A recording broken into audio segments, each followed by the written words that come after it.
ಬೆಂಗಳೂರಿನಲ್ಲಿರುವ ಬನ್ನೇರುಘಟ್ಟ ಬಯಾಲಜಿಕಲ್ ಪಾರ್ಕಿನ ಹೋಗ್ತಾ ಇದ್ದೀವಿ. ನಿಮಗೂ ಕೂಡ ನಾನು ಸ್ವಾಗತವನ್ನು ಬಯಸ್ತಾ ಇದ್ದೀನಿ. ಕರ್ನಾಟಕ ಅಭಯಾರಣ್ಯಗಳಿಗೆ ಹೆಸರುವಾಸಿ. ನಿತ್ಯ ಹರಿದ್ವರ್ಣದ ಕಾಡುಗಳು ಹೆಚ್ಚಿರುವ ಮಲೆನಾಡಿನ ಭಾಗಗಳು, ಪಶ್ಚಿಮ ಘಟ್ಟಗಳು ಪ್ರಾಣಿಗಳ ತವರು ಮನೆ ಎಂದಾದರೂ ಕೂಡ ಹೇಳಬಹುದು. ಅರಣ್ಯಧಾಮಗಳು ಕ್ರಿಮಿಕೀಟ, ಪಕ್ಷಿ, ಪ್ರಾಣಿಗಳಿಗೆ, ಸರೀಸೃಪಗಳಿಗೆ, ಉಭಯ ಜೀವಿಗಳಿಗೆ ಇಲ್ಲಿ ಆಶ್ರಯ ತಾಣವನ್ನು ಒದಗಿಸಿವೆ. ಕರ್ನಾಟಕ ಶ್ರೀಗಂಧದ ಮರಗಳಿಗೆ ಹೆಸರುವಾಸಿ. ಕಾಡುಗಳಿಂದ ಹಲವಾರು ಉಪಯೋಗಗಳು ಕೂಡ ಇವೆ. ಕಾಡಿನ ಉತ್ಪನ್ನಗಳು ಮಾನವನಿಗೆ ಬಲು ಪ್ರಯೋಜನಕಾರಿ. ಜೇನು, ಬಿದಿರು, ಮರಮುಟ್ಟುಗಳು, ಅದ್ಭುತವಾದ ಔಷಧಿಯುಕ್ತ ಸಸ್ಯಗಳು, ಹೀಗೆ ಹಲವಾರು ವಿಧದ ಪ್ರಯೋಜನಗಳಿವೆ. ಈ ಅಭಯಾರಣ್ಯಗಳನ್ನು ಪ್ರವಾಸಿಗರಿಗೆ ಅತ್ಯಂತ ನೆಚ್ಚಿನ ತಾಣಗಳನ್ನಾಗಿ ಕೂಡ ಮಾಡಿವೆ. ಪರಿಸರದ ಸಮತೋಲನ, ಅರಣ್ಯದ ಬೆಳವಣಿಗೆ, ಹೊಸ ಸಸ್ಯ ಗಿಡಗಳು ಬೆಳೆಯಲು ಪಶು ಪಕ್ಷಿಗಳು ಸಹಕಾರಿ. ಬೆಂಗಳೂರಿನಲ್ಲಿರುವ ಬನ್ನೇರುಘಟ್ಟ ಅರಣ್ಯಧಾಮದಲ್ಲಿ ಪಶು ಪಕ್ಷಿಗಳನ್ನು, ಪ್ರಾಣಿಗಳನ್ನು, ಸರೀಸೃಪಗಳನ್ನು ಕೂಡ ನಾವಿಲ್ಲಿ ವೀಕ್ಷಣೆ ಮಾಡ್ಬೋದು. ನಮ್ಮ ಎದುರುಗಡೆ ಪಕ್ಷಿಗಳು ಆಟ ಆಡ್ತಾ ಇರೋಂಥದ್ದು, ಜಗಳ ಆಡೋ ಥರ ನಮಗೆ ಕಾಣಿಸ್ತಾ ಇದೆ. ಅವುಗಳ ಸುಂದರವಾದ ಬಣ್ಣ, ಅವುಗಳ ಒಂದು ಜಗಳ ಅಥವಾ ಪ್ರೀತಿಯುಕ್ತ ಒಂದು ಜಗಳ ಕೂಡ ನಾವು ಇಲ್ಲಿ ನೋಡ್ತಾ ಹೋಗ್ತಾ ಇದ್ವಿ. ಬಹಳ ಸುಂದರವಾದಂಥ ಒಂದು ದೃಶ್ಯ ಇಲ್ಲಿ ನಮ್ಮ ಕಣ್ಣಿಗೆ ಕಾಣಿಸ್ತಾ ಇದೆ. ಕೊನೆಗೆ ಅವು ಎಷ್ಟು ಚೆನ್ನಾಗಿ ಆಟ ಆಡ್ತಾ ಇದ್ದಾವೆ ಅನ್ನೋದು ಕೂಡ ಒಂದು ಕ್ಷಣ ಕಾಲ ನಿಂತು ನಾವು ನೋಡಬಹುದು. ಅಂಥ ಸುಂದರವಾದ ದೃಶ್ಯ ಕೂಡ ಇದು ಆಗಿದೆ. ಸ್ವತಂತ್ರವಾಗಿ ಓಡಾಡಿಕೊಂಡು ಬೇಟಾಡುತ್ತಾ ಇರುವ ಕಾಡು ಪ್ರಾಣಿಗಳನ್ನು ಸಫಾರಿಗೆ ಹೋಗುವವರಿಂದ ಪ್ರತ್ಯಕ್ಷವಾಗಿ ನೋಡಬಹುದು. ಕಾಡಿನ ದಟ್ಟವಾದ ಅರಣ್ಯ ಭಾಗಗಳಲ್ಲಿ ಓಡಾಡಿಕೊಂಡಿರುವ ಹುಲಿ, ಸಿಂಹ, ಚಿರತೆ ನೋಡಬಹುದು. ಯಾವ ಕ್ಷಣದಲ್ಲಾದರೂ ಮನುಷ್ಯರ ಮೇಲೆ ದಾಳಿ ಮಾಡಬಹುದಾದ್ದರಿಂದ ಸುಭದ್ರವಾದ ವಾಹನಗಳನ್ನು ವ್ಯವಸ್ಥೆ ಮಾಡಿದ್ದಾರೆ. ಇದೊಂದು ಹೊಸ ಪ್ರಪಂಚಕ್ಕೆ ಕರೆದೊಯ್ಯುತ್ತದೆ. ಪ್ರಾಣಿಗಳು, ಅವುಗಳ ಸ್ವಚ್ಛಂದ ಬದುಕು, ಪ್ರಾಣಿಗಳನ್ನು ಮತ್ತು ಅವುಗಳ ಮರಿಗಳನ್ನು ಸಾಕುವ ಆಶ್ರಯಧಾಮಗಳು ಕೂಡ ಇಲ್ಲಿವೆ. ಹಲವಾರು ಹುಲಿಗಳು ಮ್ಯಾನ್ ಈಟರ್ ಆಗಿರುತ್ತವೆ. ಒಮ್ಮೆ ಮನುಷ್ಯನ ರಕ್ತದ ರುಚಿ ಕಂಡ ಹುಲಿಗಳು ಬೇರೆ ಆಹಾರ ಮುಟ್ಟದೆ ಸಾಯುತ್ತವೆ. ಇಂತಹ ಹುಲಿಗಳನ್ನು ಕೂಡ ಸಾಕುವ ವ್ಯವಸ್ಥೆಯನ್ನು ಇಲ್ಲಿ ಮಾಡಿದ್ದಾರೆ.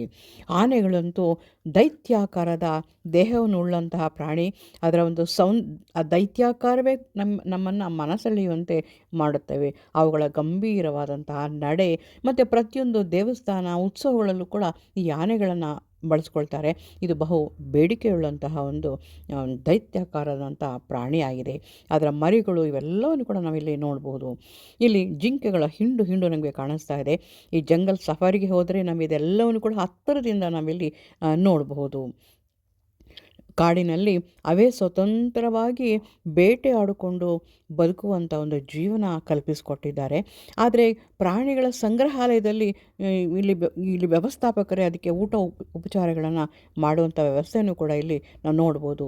ಇಲ್ಲಿ ನಾವು ನೋಡ್ತಾ ಇರೋಂಥದ್ದು ಮ್ಯಾನ್ ಈಟರ್ ಅಂತ ನಾನು ಆಗಲೇ ಹೇಳಿದೆ. ಅಂತಹ ಹುಲಿಗಳನ್ನು ಇಲ್ಲಿ ಇಟ್ಟಿದ್ದಾರೆ. ಅದು ಪ್ರೇಕ್ಷಕರನ್ನು ಅಥವಾ ಬಂದಂಥ ಜನಗಳನ್ನು ನೋಡುವ ರೀತಿಯೇ ಬಹಳ ಭಯಂಕರವಾಗಿ ಕಾಣ್ತದೆ ನಮಗೆ. ಇಲ್ಲಿ ಆ ಹುಲಿಯ ಒಂದು ಭಯಂಕರವಾದಂತಹ ಪ್ರಾಣಿಯಾದರೂ ಕೂಡ ಅದರ ಸೌಂದರ್ಯ ತುಂಬ ಚೆನ್ನಾಗಿ ನಮಗೆ ಕಾಣಿಸ್ತಾ ಇದೆ. ಆ ಕಾಡು ನಮ್ಮನ್ನು ಎಲ್ಲರನ್ನು ಕೂಡ ಅತ್ಯಂತ ಆಕರ್ಷಣೆಯುಕ್ತವಾಗಿ ನಮ್ಮನ್ನು ಮಾಡ್ತಾ ಇರ್ತವೆ. ಎಲ್ಲಿ ನೋಡಿದರೂ ಈ ಜಿಂಕೆಗಳ ಒಂದು ಹಿಂಡು ನಮಗೆ ಕಾಣಿಸ್ತಾ ಹೋಗ್ತಾ ಇದೆ. ಇದೊಂದು ಆಹಾರ ಸರಪಳಿ. ಬೇಟೆಯಾಡುವಂಥ ಪ್ರಾಣಿಗಳು, ಹುಲ್ಲು ತಿನ್ನುವಂಥ ಪ್ರಾಣಿಗಳನ್ನು ಬೇಟೆಯಾಡಿ ಅವು ತಮ್ಮ ಹಸಿವನ್ನು ನೀಗಿಸ್ಕೊಳ್ಳುವಂಥದ್ದು ಅಥವಾ ಈ ರೀತಿ ಒಂದಕ್ಕೆ ಒಂದು ಅವಲಂಬನೆಯಾಗಿ ಇಲ್ಲಿ ಬದುಕೋದನ್ನು ಕೂಡ ನಾವಿಲ್ಲಿ ನೋಡ್ತಾ ಹೋಗ್ಬೋದು. ಅಭಯಾರಣ್ಯಗಳು ನಾಡಿನ ಜೀವನಾಡಿಗಳು ಎಂದು ಹೇಳಿದರೆ ಅತಿಶಯೋಕ್ತಿಯಲ್ಲ. ಬೆಂಗಳೂರಿನಲ್ಲೇ ಇರುವ ಬಂಡೀಪುರ ಅಭಯಾರಣ್ಯಕ್ಕೆ ಭೇಟಿ ನೀಡಿ ಒಂದು ದಿನದ ವಿಶಿಷ್ಟ ಅನುಭವವನ್ನು ನಿಮ್ಮದಾಗಿಸಿಕೊಳ್ಳಿ. ಇಲ್ಲಿ ಬೇರೆ ಬೇರೆ ಪ್ರಾಣಿಗಳನ್ನು ಕೂಡ ನಾವಿಲ್ಲಿ ನೋಡ್ತಾ ಹೋಗ್ತಾ ಇದ್ದೀವಿ. ಅಭಯಾರಣ್ಯಗಳು ವನ್ಯಜೀವಿಗಳು ಮತ್ತು ಸಸ್ಯ ಸಂಪತ್ತನ್ನು ಅವುಗಳ ನೈಸರ್ಗಿಕ ಪರಿಸರದಲ್ಲಿ ಸಂರಕ್ಷಿಸುವ ಪ್ರದೇಶಗಳಿವೆ. ಇದೇ ಕಾಡಿಗೆ ಮತ್ತು ಅಭಯಾರಣ್ಯಗಳಿಗೆ ಇರುವಂತಹ ಒಂದು ಪ್ರಮುಖವಾದಂಥ ಒಂದು ವ್ಯತ್ಯಾಸ. ಇಲ್ಲಿ ಸ್ವಚ್ಛಂದವಾಗಿ ಬಂಡೆಗಳ ಮೇಲೆ ವಿಶ್ರಾಂತಿ ತೆಗೆದುಕೊಳ್ತಿರುವಂತಹ ಮೊಸಳೆಗಳನ್ನು ನಾವಿಲ್ಲಿ ನೋಡಬಹುದು. ಮಣ್ಣಿನ ಸವೆತವನ್ನು ಭೂಮಿಗಳು ಉಂಟಾಗದಂತೆ ಅವು ತಡೆಯುತ್ತವೆ.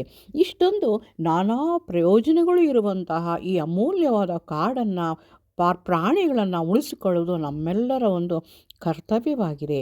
ಇಲ್ಲಿ ಜಿಂಕೆಗಳ ಹಿಂಡು ಕೂಡ ನಮಗೆ ಇದೆ. ನಾವು ಜಂಗಲ್ ಸಫಾರಿಗೆ ಹೋದಾಗ ಇವೆಲ್ಲವನ್ನು ಕೂಡ ಬಹಳ ಹತ್ತಿರದಿಂದ ನೋಡಬಹುದು. ಜಿಂಕೆಗಳು ಮತ್ತು ಸಾಧು ಪ್ರಾಣಿಗಳು ಬೇಟೆಯಾಡುವಂಥ ಹುಲಿ, ಸಿಂಹ, ಚಿರತೆಗಳಿಗೆ ಆಹಾರವಾಗುತ್ತದೆ. ಇದೊಂದು ಆಹಾರದ ಒಂದು ಸರಪಳಿ. ಇದು ಸ್ವಚ್ಛಂದವಾಗಿ ತಿರುಗ್ತಾ ಇರುವಂತಹ ಒಂದು ಸಲಗ. ಇದು ಕೂಡ ಅತ್ಯಂತ ಸುಂದರ, ಜೊತೆಗೆ ಒಂದು ಭಯವನ್ನು ಹುಟ್ಟಿಸುವಂಥ ಒಂದು ದೃಶ್ಯ. ಈ ಹುಲಿಗಳು, ಚಿರತೆಗಳು ಕೂಡ ಸ್ವಚ್ಛಂದವಾಗಿ ಓಡಾಡ್ತಾ ಇರುತ್ತೆ. ಸಿಂಹಗಳು ಇವೆಲ್ಲನೂ ಕೂಡ ನಾವು ಎದುರುಗಡೆಯಿಂದ ಪ್ರತ್ಯಕ್ಷವಾಗಿ ನೋಡಬಹುದು. ಕೆಲವು ಸಮಯ ಇದರಿಂದ ಒಂದು ಮನುಷ್ಯರ ಮೇಲೆ ಇದು ದಾಳಿಯನ್ನು ಕೂಡ ಮಾಡಬಹುದು. ಆದರೆ ಬೇಕಾದಷ್ಟು ಒಂದು ಸುರಕ್ಷತೆಯ ಒಂದು ವ್ಯವಸ್ಥೆಯನ್ನು ಕೂಡ ಇಲ್ಲಿ ಮಾಡಿಕೊಂಡಿದ್ದಾರೆ. ಇಲ್ಲಾಂತಂದರೆ ಇವುಗಳು ಮನುಷ್ಯರ ಮೇಲೆ ದಾಳಿ ಮಾಡಿ ತಿನ್ನುವಂಥ ಒಂದು ಸಂದರ್ಭ ಇರುತ್ತೆ. ಬಹಳ ಸುಂದರವಾದಂತಹ ಒಂದು ಅಭಯಾರಣ್ಯ ಇದು. ಬನ್ನೇರುಘಟ್ಟ ನ್ಯಾಷನಲ್ ಪಾರ್ಕ್ನಲ್ಲಿ ನೀವು ಇವೆಲ್ಲ ಒಂದು ಪ್ರಾಣಿಗಳನ್ನು ಕೂಡ ಪ್ರತ್ಯಕ್ಷವಾಗಿ ನೋಡಬಹುದು. ಅವುಗಳ ಜೀವನವನ್ನು ಕೂಡ ನಾವು ಅರ್ಥಕೊಳ್ಬೋದು. ಅವರ ಜೀವನ ಹೇಗಿರುತ್ತೆ, ಪ್ರಾಣಿಗಳದು ಯಾವ ರೀತಿ ಬದುಕ್ತವೆ, ಯಾವ ರೀತಿ ಬೇಟೆ ಆಡ್ತವೆ, ಇದನ್ನು ಕೂಡ ನಾವು ನೋಡ್ಬೋದು. ಪ್ರಾಣಿ ಸಂಗ್ರಹಾಲಯದಲ್ಲಿ ಆಹಾರವನ್ನು ಅವರೇ ಕೊಡ್ತಾರೆ, ಆದರೆ ಕಾಡಿನಲ್ಲಿರುವಂತಹ ಪ್ರಾಣಿಗಳು ಅವೇ ಬೇಟೆಯಾಡಿ ತಿನ್ನಬೇಕು ಅಂತ ಒಂದು ವ್ಯವಸ್ಥೆ ಇದೆ.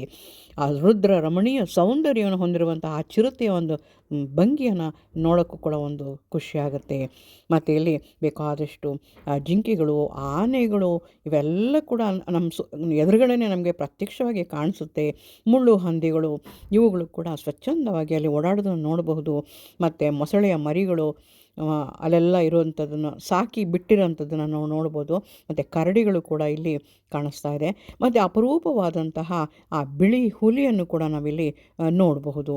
ಇಲ್ಲಿ ನಾವು ಜಂಗಲ್ ಸಫಾರಿಗೆ ಹೋಗಬೇಕಾದ್ರೆ ಆ ಕಾಡು ಮತ್ತು ಕಾಡಿನ ನಡುವೆ ಒಳಭಾಗಕ್ಕೆ, ಅರಣ್ಯದ ಒಳಭಾಗಕ್ಕೆ ನಮ್ಮನ್ನು ಕರ್ಕೊಂಡು ಹೋದಾಗ ಅಲ್ಲಿ ಸ್ವಚ್ಛಂದವಾಗಿ ತಿರುಗ್ತಾ ಇರುವಂತಹ ಆ ಸಿಂಹಗಳು, ಸಿಂಹಿಣಿಯರು ಮತ್ತು ಅವುಗಳ ಮರಿಗಳನ್ನು ಕೂಡ ನಾವು ಪ್ರತ್ಯಕ್ಷವಾಗಿ ನೋಡಬಹುದು. ಇದೊಂದು ಮೈ ನವಿರೇಳಿಸುವಂತಹ ಒಂದು ದೃಶ್ಯ. ಆ ಕಾಡಿನ ನಡುವೆ ಓಡಾಡಿಕೊಂಡಿರೋಂಥದ್ದನ್ನು ಕೂಡ ನಾವು ನೋಡಿದಾಗ ಇದೊಂದು ವಿಶಿಷ್ಟವಾದಂತಹ ಒಂದು ಅನುಭವವನ್ನು ನಮಗೆ ಕೊಡುತ್ತೆ. ಅಷ್ಟು ಅವುಗಳ ಜೀವನವನ್ನು ನಾವು ನೋಡ್ತಾ ಹೋಗ್ಬೋದು. ಅಲ್ಲಿ ಡ್ರೈವರ್ಗಳು ಕೂಡ ಅವುಗಳ ಬಗ್ಗೆ ನಮಗೆ ತಿಳಿಸಿ ಹೇಳ್ತಾ ಇರ್ತಾರೆ, ಈ ಥರ ಇದೆ ಅಂತ. ಇವೆಲ್ಲ ಮಾಹಿತಿ ಕೊಟ್ಟಿದ್ದೀನಿ. ನಿಮಗೆ ಇಷ್ಟವಾದರೆ ಲೈಕ್ ಮಾಡಿ, ಸಬ್ಸ್ಕ್ರೈಬ್ ಮಾಡಿ. ನೀವು ಕೂಡ ಒಮ್ಮೆ ಈ ಬೆಂಗಳೂರಿನ ಅಭಯಾರಣ್ಯಕ್ಕೆ ಭೇಟಿ ನೀಡಿ.